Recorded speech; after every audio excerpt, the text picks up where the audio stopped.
This is my friend Abigail, and she is the biggest One Piece fan that I know, so I'm gonna be making her a custom Gum Gum fruit. In One Piece, when you eat a devil fruit, you get a special power, and in Luffy's case, you become rubber. I want to try to make the best recreation of this as possible. First things first, you wanna make cake pops, you're gonna need cake. Into a large bowl, add 110 grams worth of softened butter, breaking it down with a spoon if you need to, followed by 170 grams worth of sugar. Oh god.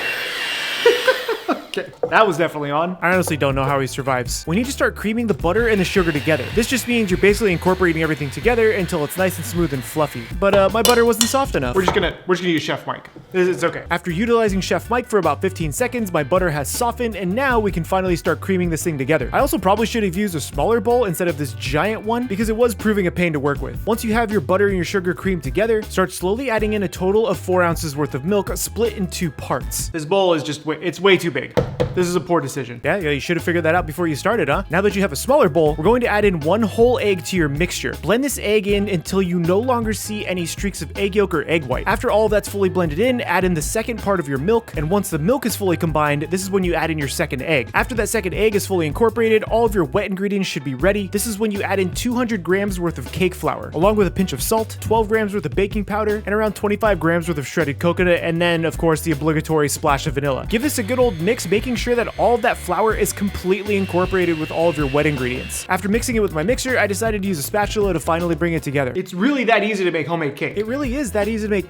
Can you not do that on camera? I'm spraying down an 8x8 inch pan, but feel free to really use whatever pan you want because we're eventually going to turn this into a cake pop, so the pan doesn't really matter that much. Spread out your batter as evenly as possible to help make sure that it cooks. Did you really have to do that? Tamp it down because this is what they do on the Great British Baking Show. Throw this into the oven at 350 degrees Fahrenheit for about 25 minutes or until a toothpick comes out clean. Do you want the asparagus? Oh, no swiping. No swiping. Good boy. You like asparagus. There you go.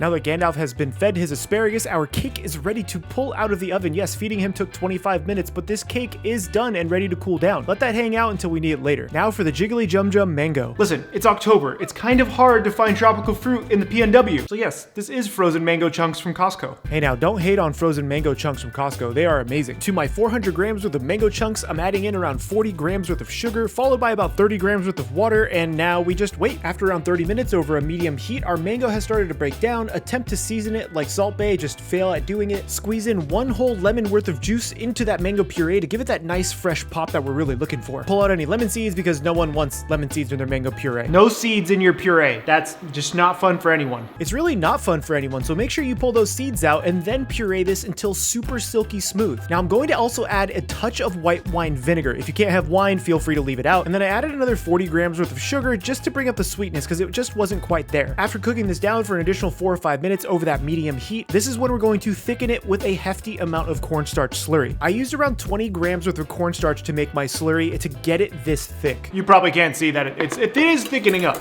Oh, we could see it. It is nice and thick. Once it's thickened up initially, remove it from the heat and continue stirring it for another 4 or 5 minutes. I don't feel like shattering this bowl, so we're gonna hang out for a second. That's probably a good call. I don't want you to shatter that bowl either. So remove your sauce off to the side and start dealing with your cake. After your cake has cooled down for about half an hour, we need to remove it from the pan and place it onto this cooling rack.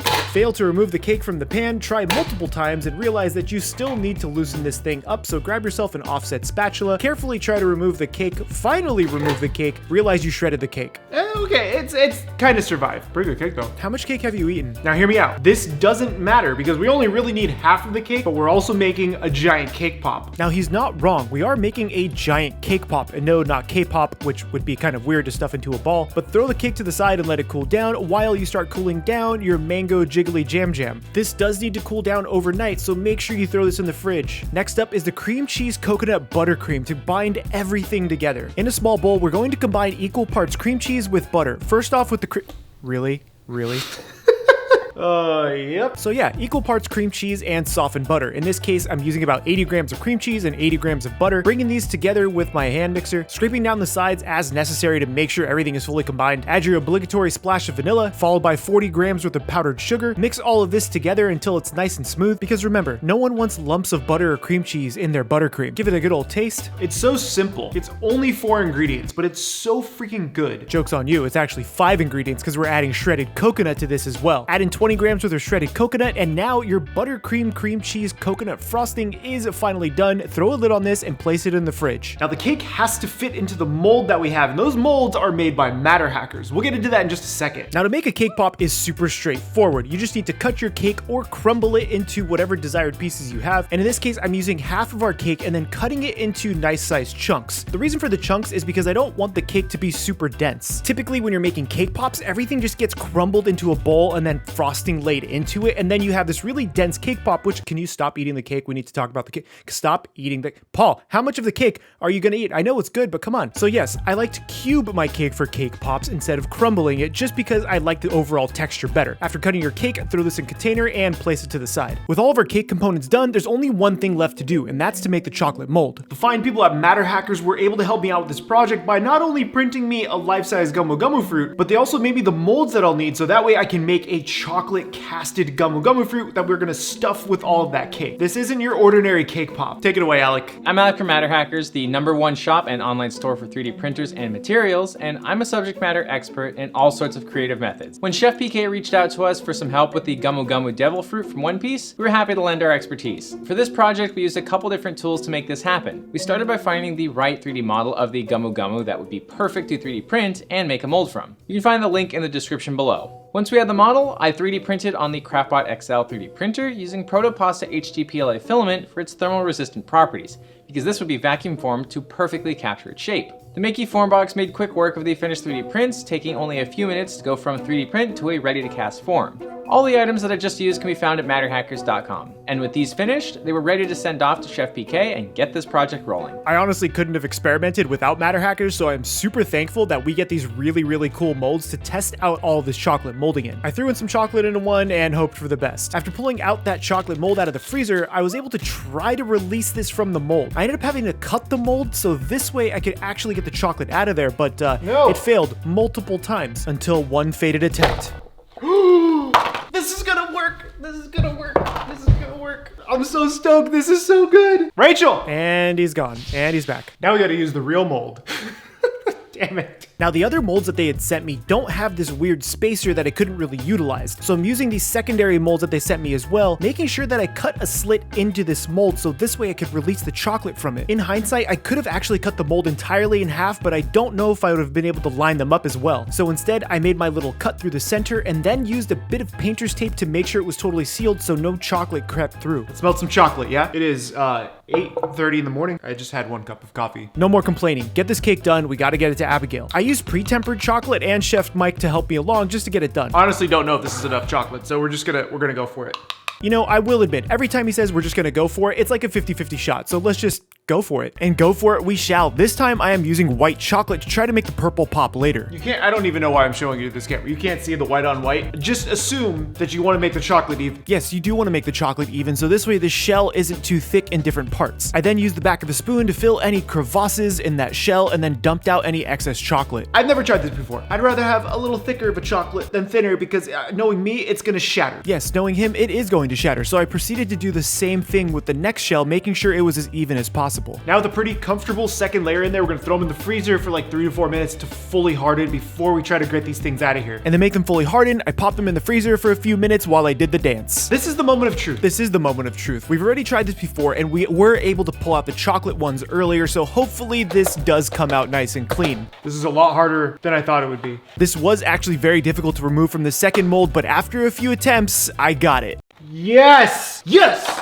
Ugh! Yes! There's a little line here. I'm okay with that. Look at that. This is gold to me right now. We're gonna be very careful. Leave that there. Okay, on to the next one. After falcon punching, I got the second one out. Oh, that one came right out. Oh, baby, that was no effort. But now we gotta put them back in. There's a reason for that. Hold on. We got to put them back in the mold. Otherwise, if I try to fill them now, the molds may break because I'm pressing into them with that cake. So I tried to figure out how to place this back into the mold, but I couldn't quite line it up, so I tried my best. I'm not very good at these puzzles, I fully admit, but I just did what I could. Cake time.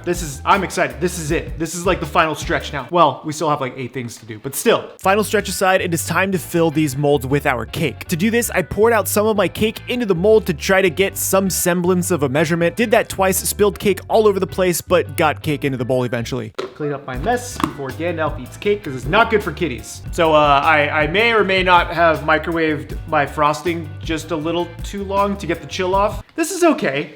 It's a little wet. We're gonna put it back in the fridge. Let it chill out for a minute. You know, you win some, you lose some. I put this back in the fridge and re-whipped it to try to bring the frosting back together, and I think it came out fine. It's gonna be okay for this application. I ended up using all of the buttercream we had made with just a little bit of our cake. Remember, this has to be wet enough to form into a cake pop. Now that mango jiggly jam that we made, I'm using a teaspoon measurement to get these little balls of jam into the cake. The little mango balls are gonna be these pops of flavor to help cut through some of the sweetness of the cake. Remember, that mango jam is a little salty, a little sweet, and a little sour. It's too early for cake. As he eats cake.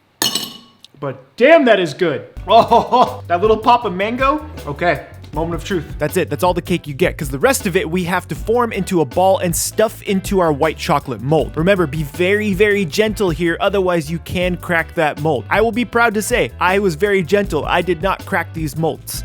I had a thought. We're gonna do something special. Remember when I said a lot of the ideas are usually good? This is a good idea. We're gonna hollow out some of the cake. You see where I'm going with this? Come on. We see where you're going with this. We're gonna take some of the mango jam and place this in the center so that way there is this huge core of the jam. This is the hardest part. This is honestly the hardest part. Bringing these two molds together was nothing short of frustrating. I wanted to make sure I had documented my efforts before trying to bring these two together. I melted a little more additional white chocolate to try to use as a cohesive agent, essentially being able to glue these two pieces together. I had to make sure I lined them up, and I found that it wasn't quite matching up, so I added a bit more cake so this way the cake actually started to stick to itself. After about 10 minutes, I was able to find a good seam. I honestly think this is as close as I'm gonna get it to lining up. It feels like the mold doesn't line up 100%, but we're gonna try to fix it with some chocolate. Don't worry, Alec, your molds were fine. This was more user error than anything, but I was able to seal up that line with a bit more additional white chocolate. I used a chopstick to gather some white chocolate, placed it on the seam, and then used my finger to help smooth it out. This doesn't come out perfectly, but it is good enough to give the illusion that it's closed. It's sealed. It's not terrible. I'm gonna try to smooth it out, and then we can paint it, make the stem, done. Clean up this freaking disaster though. After cleaning up your disaster, grab yourself some Everclear, or in this case, I'm using a bit of lemon extract, along with purple luster dust that we did use for the Sakuna video. This purple luster dust gives this white chocolate such a vibrant color. I absolutely love the way it starts to come out. You do need to brush this on in multiple layers though, so when I'm using this, I want to make sure I take my time and fill in every single crack of this cake pop. You can see once I start adding in that second layer where it really starts to come through. I'm so absolutely ecstatic with this right now. I know you're happy with this, just get it done. I added that second layer of purple to make sure it was fully coated, took my time putting this together, trying to look as accurate as possible. And then I sealed it with a candy glaze spray. This is just gonna help keep all of that luster dust in place. And finally, I had to make the stem, which was sent to me by MatterHackers. I used a food safe pen to trace it over on some parchment paper, then took some regular melted chocolate, layering it on top of itself to make it a bit more thick for the stem. This is the last component. Take your time here. A little rough, but it'll do. That's, you know, solid. Could you zoom over here? Thanks. Right here. Don't tell me where I can and can't zoom, but after a few more minutes and a few more touch-ups, it's done. Now we gotta wait for this. There's just a lot of waiting involved. There is a lot of waiting involved, but nothing good comes easy, does it? After a few minutes in the freezer, our stem is ready. It's kind of poopy, but it'll do. I don't think it's that poopy looking. I think it looks fine. I heated up a knife and then melted a small section of my cake pop, added some additional melted chocolate to that to adhere everything together, gently pressed this into place, and it held. This thing is ready to go. Look at how happy he is. Ah! What was that scream? Yo, we did it. I did it. Let's take it to Abigail. This is so sick. I placed the precious cargo in the best container I could find, making sure it was as secure as possible, and then made my way over to Abigail's place. So we just pulled up to Abigail's place, but the stem broke while we were driving here. So I went and I bought a lighter. We're gonna perform some emergency surgery before I show this thing to her. Unfortunately, my truck, it's like riding one of those wooden roller coasters for an hour or so. This should work in theory. I'm just gonna get chocolate on me, aren't I? Come on. Okay, that should be enough. Oh, that's perfect. I'm a genius. Look at that. Can you see that? Kind of came back together. Put this thing back. Do not break on me again. We only got one shot. Knees weak, arms are heavy. Hello? Hey, I'm outside. Could you open the gate for me? Pretty sure I parked in someone's spot, so we'll try to make this quick. Knock, knock. I can't wait for her to take a giant bite of this and see what's on the inside. Let me in. I made you a gummo fruit. Oh my god! Oh my. Eat your gummo fruit. I'm not here all day for this. Okay, well don't make me laugh. Okay, you take a big bite out of it, then I'm just gonna get like a face full of fruit and no actual bite. That's a lot of chocolate. Oh my god. Did you destroy the gummo fruit? Put it on a plate, Abigail, you monster. That was delicious. Is it good? Nice.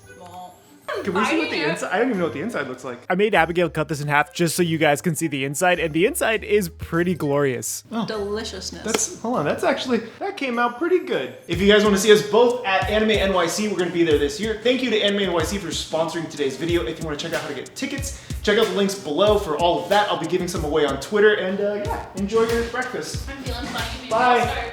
Gonna start stretching. I'll see you later.